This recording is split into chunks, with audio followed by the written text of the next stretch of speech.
નમસ્કાર દર્શક મિત્રો, તમે જોઈ રહ્યા છો સાંઈ ગ્રુપ સંચાલિત ઝટપટ ન્યૂઝ અને નવસારી લાઈવ. ધારાસભ્ય રાકેશભાઈ દેસાઈએ સદલાવ અને અડધા ગામની મુલાકાત લઈ રાહત કામગીરીની સમીક્ષા કરી હતી.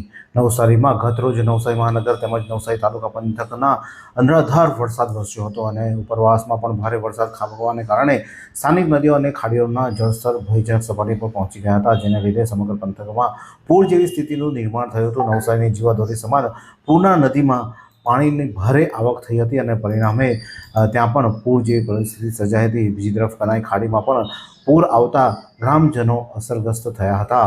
કનાઈ ખાડી વર્ષો બાદ આવેલા પૂરથી પાણીના કારણે નવસારી વિધાનસભા મત વિસ્તારના સદલાવ અને અડધા ગામો ભારે અસરગ્રસ્ત બન્યા હતા. સદલાવ ગામમાં પૂરના પાણી રહેણાંક વિસ્તારમાં ફરી વળ્યા હતા. સ્થાનિક લોકોના જણાવ્યા અનુસાર વર્ષો પછી આ પ્રકારની ગંભીર પરિસ્થિતિ સર્જાઈ છે અને લોકોના ઘરોમાં પાણી ભરાઈ જતા મોટું નુકસાન વેઠવાનો વારો આવ્યો છે. પરિસ્થિતિની ગંભીરતાને જોતા નવસારીના ધારાસભ્ય રાકેશભાઈ દેસાઈએ પ્રભાવિત વિસ્તારોની રૂબરૂ મુલાકાત લીધી હતી.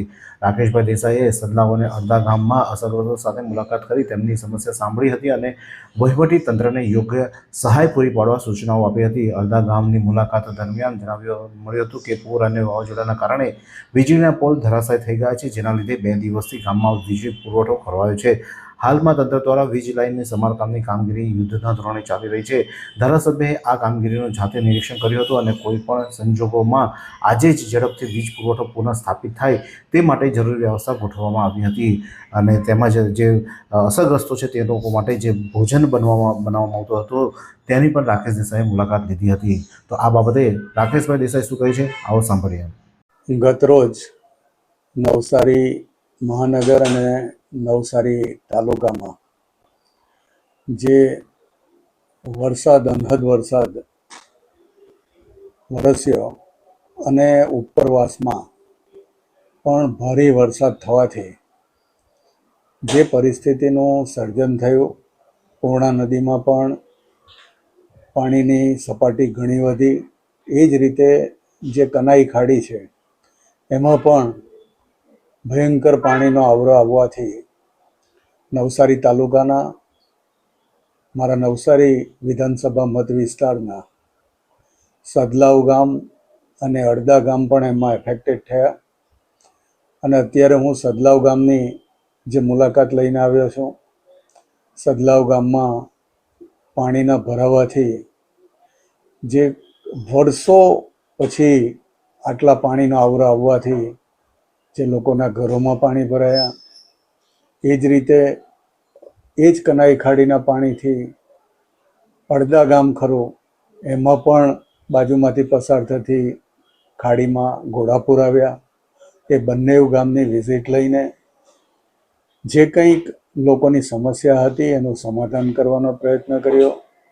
એ જ રીતે અડધા ગામમાં પણ જે લાઇટના પોલ ધરાશાયી ગઈકાલે થયા હતા એનું રિસ્ટોરેશન ચાલે છે, તેની પણ નિરીક્ષણ કર્યું અને આજે કોઈ પણ સંજોગોમાં ઝડપથી વીજળી પ્રસ્થાપિત થાય ગામમાં એને માટે વ્યવસ્થા ગોઠવી.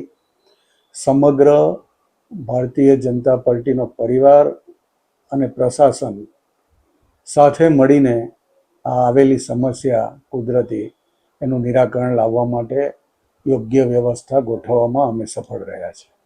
ધારાસભ્ય રાકેશ દેસાઈએ જણાવ્યું કે કુદરતી આપત્તિના સમયે ભારતીય જનતા પાર્ટીના કાર્યકરો અને સ્થાનિક પ્રશાસન સંયુક્ત રીતે ખડે પગે છે અને સંગઠન અને વહીવટી તંત્ર સાથે મળીને આ આપત્તિમાંથી લોકોને વહેલી તકે બહાર લાવવા માટેના તમામ સમસ્યાનું નિરાકરણ લાવવા માટે કટિબદ્ધ છે.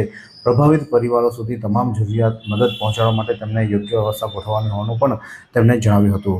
ત્યારે આ જ પ્રકારના અવનવા સમાચાર માટે જોતા રહો સાંઈ ગ્રુપ મીડિયા હાઉસ સંચાલિત ઝટપટ ન્યૂઝ અને નવસારી લાઈવ.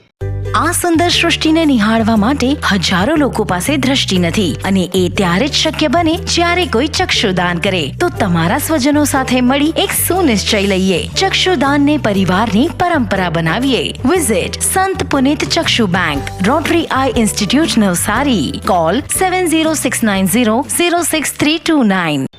શું તમે શરીરના સાંધાના દુખાવાથી પીડાઈ રહ્યા છો કે પછી તમે કોઈ સ્પોર્ટ્સ ઇન્જરીથી પીડાઈ રહ્યા છો? લકવાની બીમારી બાદની પીડા સહન કરી રહ્યા છો? શું તમને સ્પાઇનલ પ્રોબ્લેમ છે? તો આ તમામ દુખાવાને હવે બાય કરી દો, કારણ કે માસ્ટર ડિગ્રી ધરાવતા ખૂબ જ અનુભવી ફિઝિયોથેરાપિસ્ટ ડૉક્ટર અમિત પટેલ પાસે તમે આ તમામ સમસ્યાઓનું સચોટ નિદાન કરાવી ફરીથી નોર્મલ જિંદગી જીવી શકો છો. તો સરનામું નોંધી લો. Comprehensive care centre, DD street, library પાસે, અનુરાગ સારીઝની લાઇનમાં, નવસારી.